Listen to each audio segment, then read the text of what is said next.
आज हम बनाने वाले हैं एक बहुत टेस्टी सा पाइनएप्पल स्क्वैश। नमस्कार, आप सभी का कांता के चैनल टेस्ट ऑफ इंडियंस में बहुत बहुत स्वागत है। तो आज हम बनाने वाले हैं पाइनएप्पल स्क्वैश। और पाइनएप्पल स्क्वैश तो हर किसी को बहुत ज्यादा पसंद होता ही है ना, क्योंकि इसका टेस्ट ही डिफरेंट होता है और बहुत यूनिक और अच्छा भी होता है। लेकिन जब कभी भी हम मार्केट में लेने जाते हैं ना, तो बहुत महंगा मिलता है। जबकि जब हम इसे घर में बनाते हैं तो एक तो हम 100% इसमें पल्प यूज करते हैं, दूसरा 100% हम प्योरिटीज का ध्यान भी रखते हैं, और तीसरा बहुत कम पैसों में ये बनकर तैयार भी हो जाता है। तो क्यों ना फिर हम घर पर ही बनाएं। और सबसे बड़ी बात, हम इसको काफी टाइम तक स्टोर करके रख भी सकते हैं। तो चलिए शुरू करते हैं।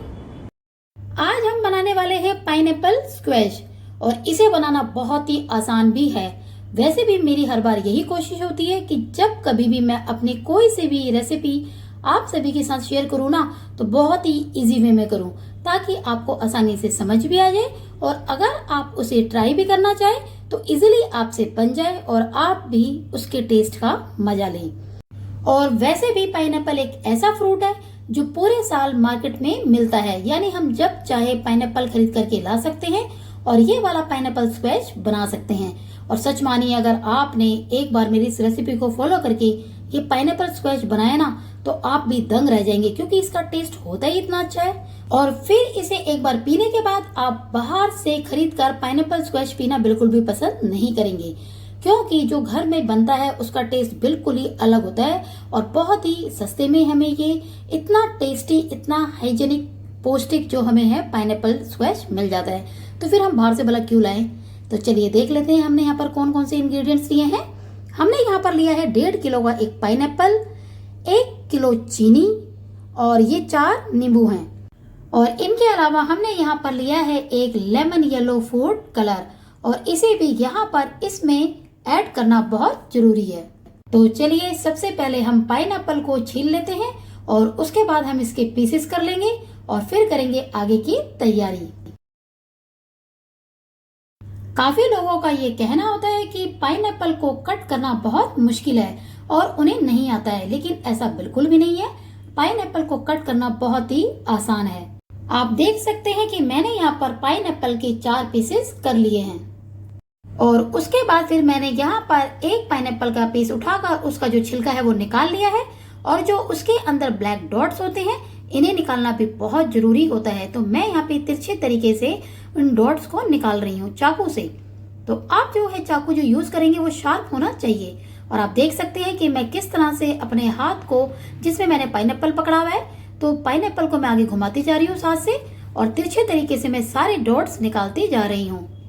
बस इसी तरीके से हम सारे के सारे पाइनएप्पल के पीसेस को उठाते जाएंगे। इनका जो छिलका है उन्हें निकालेंगे।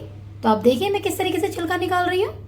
उसके बाद हम इसके जो तिरछे तरीके से ये डॉट्स हैं, देखिए मैं उन्हें निकालती जा रही हूँ।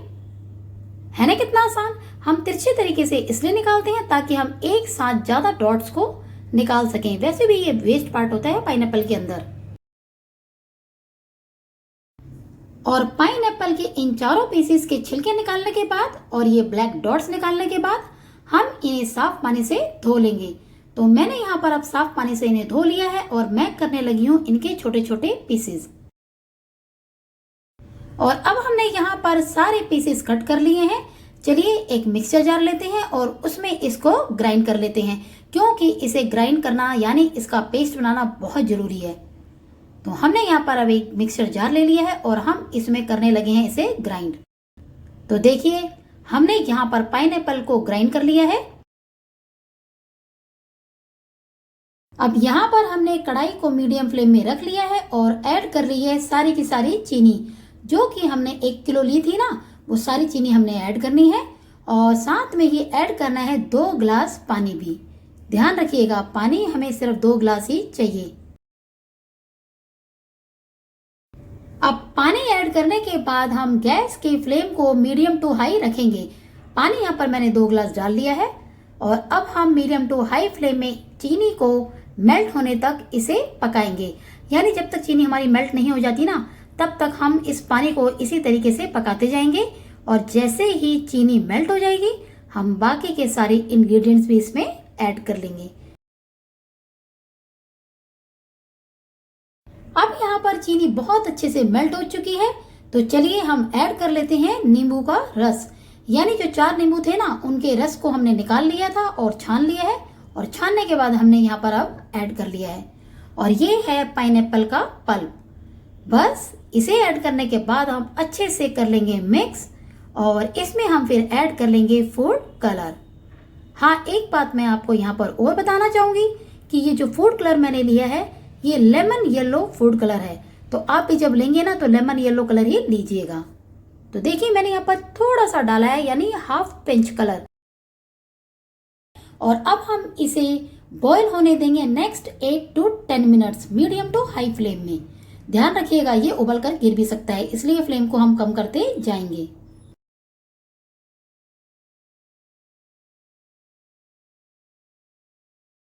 और अब इसे बॉईल करते करते हमें लगभग 8 से 10 मिनट हो ही चुके हैं। आप देख सकते हैं कि ये कितना थिक होता जा रहा है, और हमें यही चेक करना है क्योंकि ये चीनी का सिरप है ना, जितना ज़्यादा हम पकाएंगे उतना ही ये गाढ़ा होता जाएगा। लेकिन बस हमें 8 से 10 मिनट इसे पकाना है, और जैसे एक नॉर्मल सिरप होता है ना स्क्वैश का, हमें वो ही इसकी कंसिस्टेंसी को रखना है। तो चलिए अब गैस को कर लेते हैं बंद और इसे होने देते हैं ठंडा। जैसा कि अब स्क्वैश ठंडा हो चुका है, तो हम इसे छान रहे हैं एक आटे की छलनी से। अगर आपके पास कोई और छलनी हो जिससे भी आपको कंफर्टेबल हो, आप उसी से छान लीजिएगा। लेकिन हाँ, इसे छानना बहुत जरूरी है, क्योंकि पाइनएप्पल में रेशे होते हैं ना। अगर आप नहीं छानेंगे इसे, तो वो पीते समय जिस टाइम हम स्क्वैश पिएंगे, सारे रेशे मुंह में आएंगे। मैंने तो इसे अब कर लिया है फिल इस बॉटल में, क्योंकि मुझे कंफर्टेबल होता है इसमें। और अब हम करने लगे हैं इसे सर्व। और सर्व करने के लिए हमें यहाँ पर चाहिए है ठंडा पानी, यानी चिल्ड पानी। आप अपने अंदाजे से ही यहाँ पे स्क्वैश को ऐड कीजिएगा। जितना ज़्यादा आपको मीठा पसंद है उतना ही रखिएगा। तो मैंने तो यहाँ पे अंदाजे से 2 सर्विंग स्पून ले लिया है।